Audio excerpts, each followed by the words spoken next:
Hello everyone. Happy spring, first of all. I say this from a Stockholm that has been snowing for the last few days, so our spring has temporarily disappeared. This winter I have been doing a rather deep nosedive into the world of neurodiversity. It's been an area of mine that I've been interested in and worked with clients with for many years now. With more than a sneaking suspicion that it's because I also belong to the world of neurodiversity and my entire family. And so the personality types within the very broad umbrella of neurodiversity are very familiar to me. When I first started realising a lot of videos and reels and information about ADHD really resonated for me, I started to read up more about it, and especially when I had children and could see the same behaviours in them. And there were, resonances right back to my childhood, memories of my parents saying, "What's wrong with you? Are you hyperactive?" And I know I've talked about this on here before. And when I first embraced the idea that my personality type was neurodiverse, it was with great joy at finding an identity in a tribe that I belonged to. And in the last few months, I've definitely seen the flip side to this, and it's been extremely challenging with supporting a child with very high anxiety who's needed to have a lot of time off school and slowly re-entering the school system. And the assessment processes for the kids are in full swing, and it's definitely something that I want to look at for myself. But as with anything, it's one of the many things that's on the very end of my to-do list, one of the procrastination things, because it feels like too overwhelming to begin that process right now. There are other more urgent things that I need to attend to first.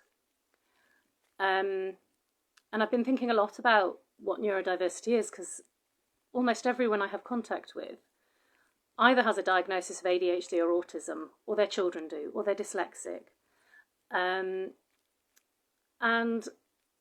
to me, this is my world. And many people I come across say, "But isn't everyone like that?" And I say, well, no, not everyone's like that. Everyone within my close personal circle is, but not everyone is like that. And I realise that I choose my close circle carefully because these are the personality types that I feel most at home with, probably because of my upbringing, probably because of who I am.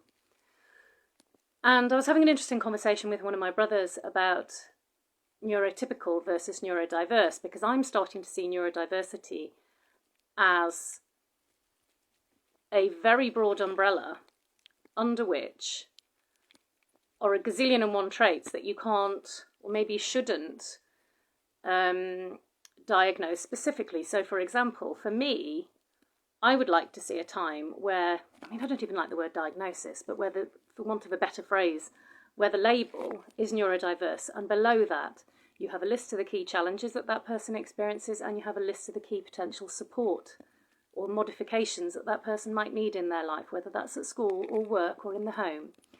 And you can have a list of possible support strategies, so whether there are any training courses that might help support that person, or whether maybe a cleaner, something as simple as that. It can be really difficult for some people with ADHD, for example, to have the management strategies to be able to regularly keep a home clean.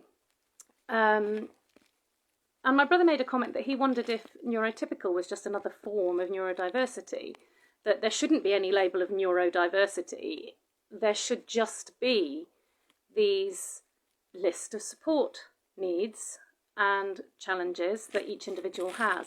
And he made a very interesting comment, which was that the neurotypical personality type is someone who is comfortable with the status quo and doesn't need to change it. And I've been thinking about that a lot, and I'm curious what other people might think about this. So that makes me think, the original ancestors who came out of Africa, were they all neurodiverse because they couldn't tolerate the environment they were in? They wanted something different. Now, obviously, neurodiverse people and neurotypical people have children who are neurodiverse and neurotypical. It's not, it is genetic in my own personal research and my own beliefs and from what I see around me. But you have neurotypical and neurodiverse children from both groups. So what if we see the world as split between those who are more likely to conform and who are comfortable with the status quo, who can cope with certain challenges? And these people are really important because they will keep things going when the environment is tough. And then there are the group of people who cannot tolerate toxic environments, toxic behaviours, who need to make changes because otherwise they will suffer. And these are the people who facilitate change. They aren't happy to conform to the status quo or to conform to rules just because they're there.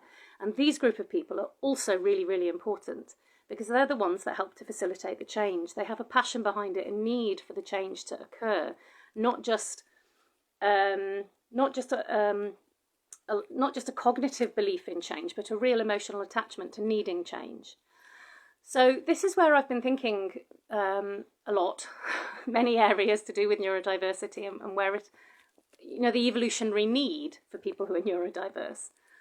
And I just wish that we could be living in a world where the needs of these people are met better, because our societies, our schooling systems are not designed for a lot of children who just cannot sit still for 6 hours a day straight, who don't learn by sitting and listening, who need other sounds or who need silence. And there's got to be a way of incorporating these, of making an environment that incorporates everyone's needs in one way or another.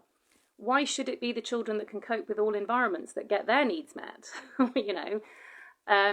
Surely it's more important for the children that need more specific environments, that we tailor an environment that suits them rather than the ones that can cope with all environments.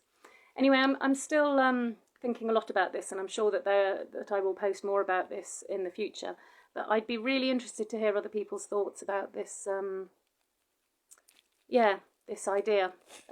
So please leave your messages for me. I will get back to you if you send anything to me directly or if you post on any of my social media channels. I hope you're all well and take care.